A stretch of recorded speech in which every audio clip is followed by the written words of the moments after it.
രക്ഷയുടെ പാതയിൽ.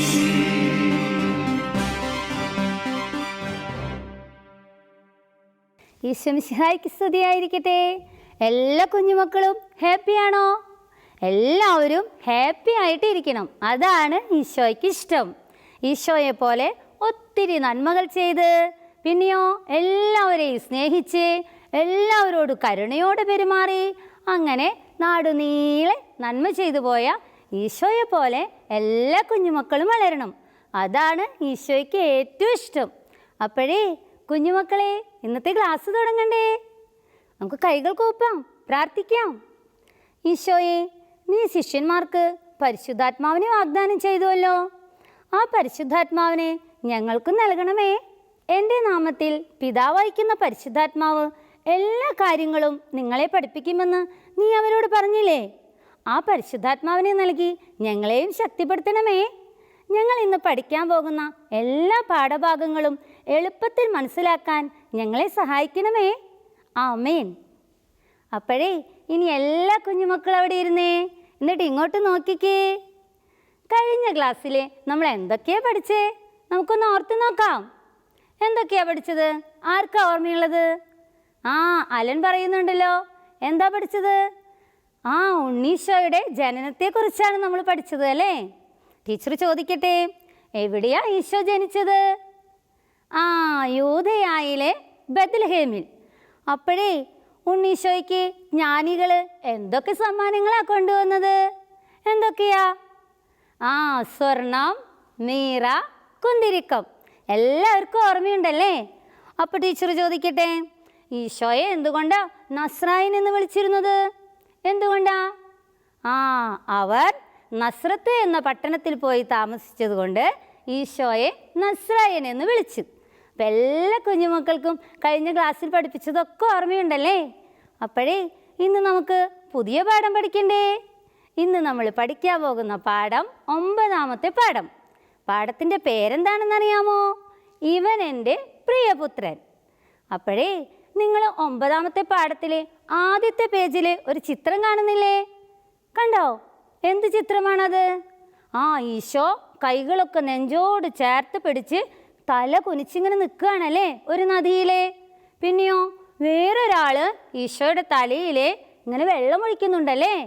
പിന്നെയോ മുകളിൽ നിന്ന് ഒരു പ്രാവ് വരുന്നുണ്ട്. ഈ ചിത്രം കണ്ടിട്ടേ എൻ്റെ കുഞ്ഞുമക്കൾക്ക് വല്ലതും മനസ്സിലായോ? ഇല്ല അല്ലേ? ടീച്ചർ പറഞ്ഞു തരാം കേട്ടോ. ഈ ചിത്രത്തിൻ്റെ കഥ ടീച്ചർ പറഞ്ഞു തരാം. ഈശോയുടെ കഥ കേൾക്കാൻ എല്ലാവർക്കും ഇഷ്ടമല്ലേ? ആണല്ലേ? ടീച്ചർ പറയട്ടെ, എല്ലാവരും ശ്രദ്ധിച്ച് കേൾക്കണം.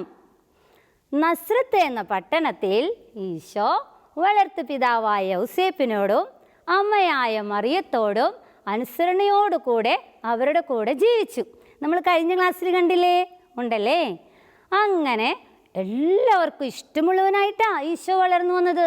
ദൈവത്തിനും അവിടെയുള്ള എല്ലാ ആളുകൾക്കും നല്ല ഇഷ്ടമുള്ള കുട്ടിയായിട്ട് അവരെയൊക്കെ അനുസരിച്ച് ബഹുമാനിച്ച് ഒത്തിരി നന്മകൾ ചെയ്ത്, പിന്നെയോ മാതാപിതാക്കളോടൊപ്പം ദേവാലയത്തിൽ പോയി ദൈവവചനം കേട്ട്, പിന്നെയോ ദൈവത്തെ സ്തുതിച്ച് ആരാധിച്ച് പ്രാർത്ഥിച്ച് തിരുനാളിൽ പങ്കുചേർന്ന് അങ്ങനെ ഈശോ നല്ല കുട്ടിയായിട്ട് അങ്ങനെ വളർന്നു വന്നു. അങ്ങനെ എന്തുണ്ടായി? ഈശോ വലുതായി. ഈശോയ്ക്ക് 30 വയസ്സായി. ഈശോ ഒരു യുവാവായി മാറി. അങ്ങനെ ഇരിക്കെ ഒരു ദിവസം ആ നാട്ടിലേക്ക് ഒരു പ്രവാചകൻ കടന്നു വന്നു. മാനസാന്തരത്തിൻ്റെ സുവിശേഷം പ്രസംഗിച്ചുകൊണ്ടാണ് ആ പ്രവാചകൻ വന്നത്. ആ പ്രവാചകൻ്റെ പേരെന്താണെന്നറിയണ്ടേ? സ്നാപക യോഹന്നാൻ. എന്താണ്? സ്നാപക യോഹന്നാൻ. സ്നാപക യോഹന്നാൻ മാനസാന്തരത്തിൻ്റെ സുവിശേഷം പ്രസംഗിച്ചുകൊണ്ട് ആ നാട്ടിലുള്ള ആളുകളെയൊക്കെ മാമോദീസ മുക്കുവാനായിട്ടാണ് വന്നത്. ആ നാട്ടിലെ പാപികളായ ആരാണ് പാപികൾ? കുറുമ്പ് കാട്ടുന്നവരെ, തെറ്റ് ചെയ്യുന്നവരെ, അവരാണ് പാപം ചെയ്യുന്നവരെ അല്ലേ?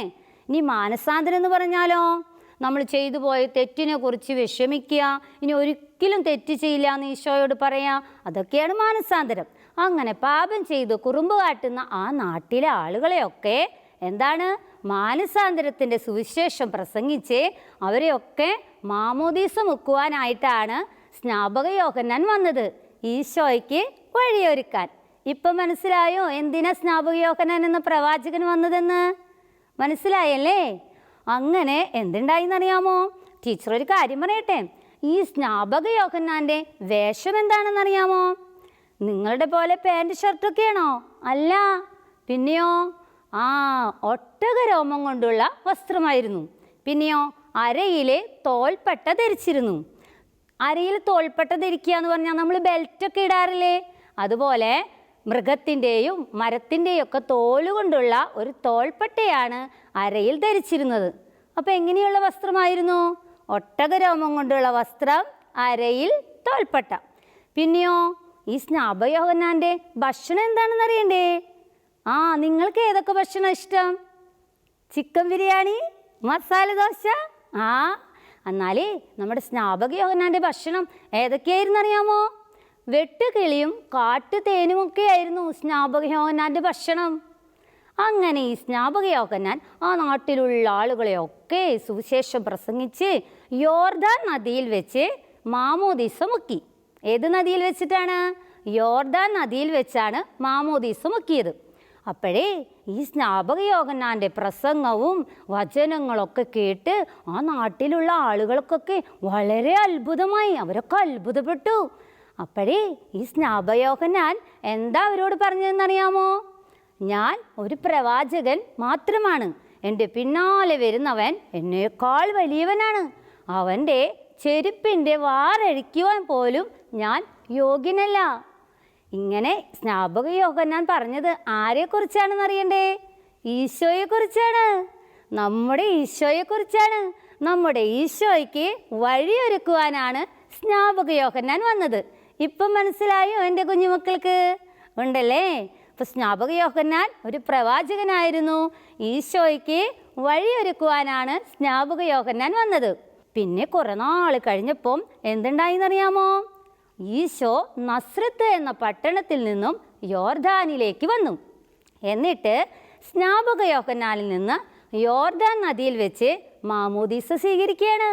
ഇങ്ങനെ മാമോദീസ സ്വീകരിക്കുന്ന സമയത്ത് സ്വർഗത്തിൽ നിന്നും പരിശുദ്ധാത്മാവ് ഒരു പ്രാവിൻ്റെ രൂപത്തിൽ ഈശോയുടെ മേലിറങ്ങി വന്നു. ആ സമയത്ത് സ്വർഗത്തിൽ നിന്നും വലിയൊരു ശബ്ദമുണ്ടായി. എന്താണെന്നറിയാമോ? ദൈവത്തിൻ്റെ ശബ്ദമാണത്. ഇവൻ എൻ്റെ പ്രിയപുത്രൻ, ഇവനിൽ ഞാൻ പ്രസാദിച്ചിരിക്കുന്നു. ഇത് ദൈവം ഈശോ ആരാണെന്ന് നമുക്ക് വെളിപ്പെടുത്തി തരികയാണ്. ഈശോ തൻ്റെ സ്വന്തം പുത്രനാണെന്ന് ദൈവം ഈ മാമോദീസ വഴി നമുക്ക് വെളിപ്പെടുത്തി തരികയാണ്.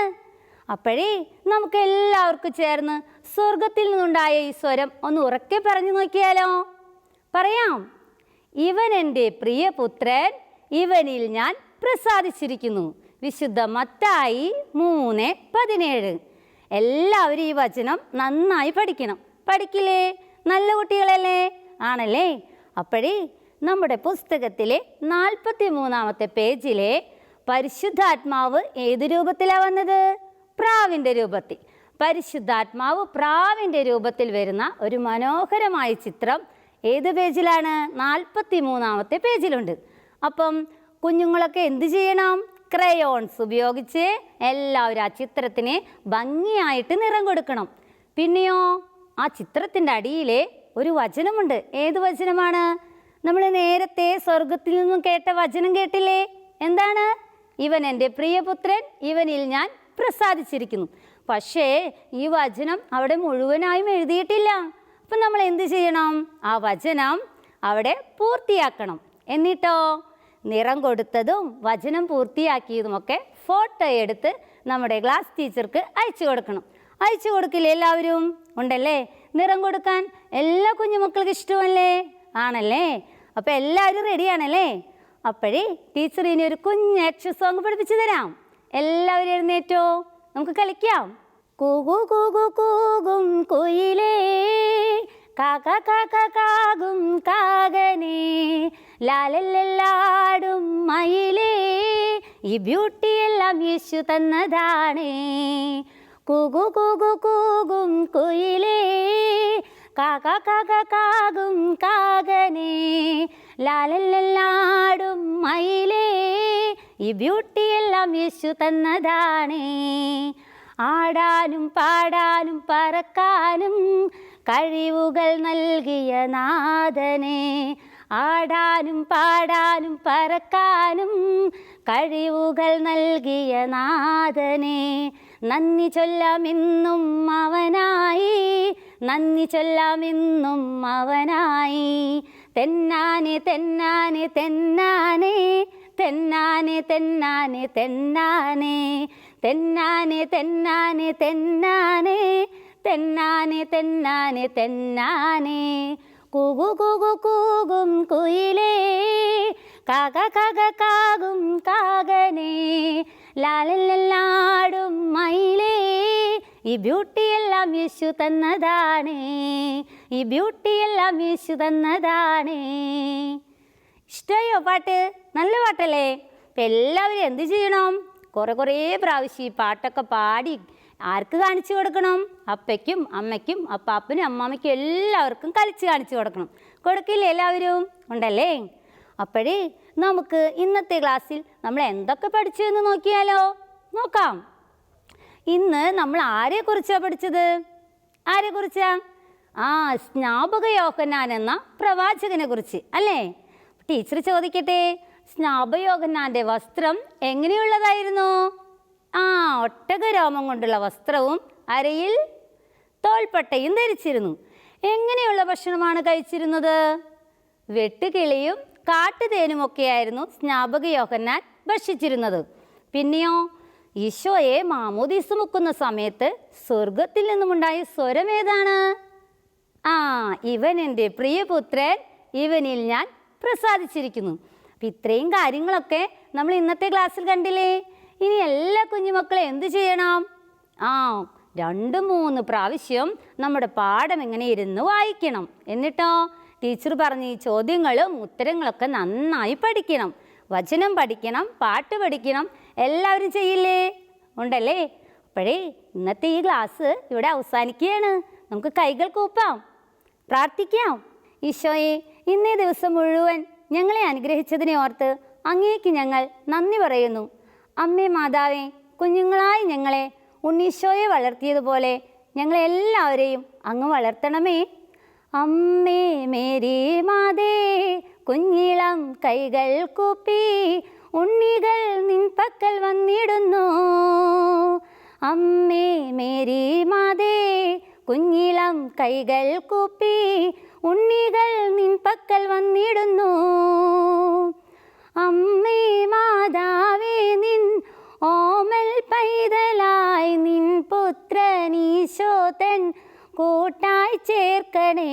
നല്ലവരായി വളർന്നു വരുവാൻ അമ്മേ തുണയ്ക്കുകില്ലേ. നേർവഴിക്കെന്നും ഞങ്ങി നയിക്കാൻ കൂട്ടായി നിൽക്കുകില്ലേ.